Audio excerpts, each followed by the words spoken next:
मंडळी, ज्या माय मराठीनं परप्रांतीयांना भाकरी दिली, त्यांच्या चुली पेटवल्या, त्यांची पोटं भरली, त्याच भाकरीशी कशी प्रतारणा सुरू आहे याचं ज्वलंत उदाहरण आज मुंबईच्या रस्त्यावर रोज पाहायला मिळतं। महाराष्ट्रात राहायचं, इथल्या पायाभूत सुविधा वापरायच्या, इथल्या जनतेच्या घामाच्या पैशावर स्वतःचा संसार थाटायचा आणि ज्या भाषेनं जगण्याचा घास दिला ती जुजबी भाषा शिकायची सुद्धा तसदी घ्यायची नाही।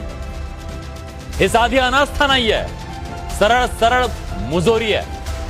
मुंबईसह महाराष्ट्रात टॅक्सी चालकांना मराठी भाषेची अट घालणं हा काही कुठला कागदी घोडा नाचवणारा नियम नाहीये, तो या मातीचा नैसर्गिक आणि कायदेशीर हक्क आहे। पण दुर्दैव बघा, परप्रांतीय नेते आणि काही टॅक्सी चालकांनी एकत्र येऊन याला कडाडून विरोध सुरू केला। हा विरोध भाषेला नाहीये, हा थेट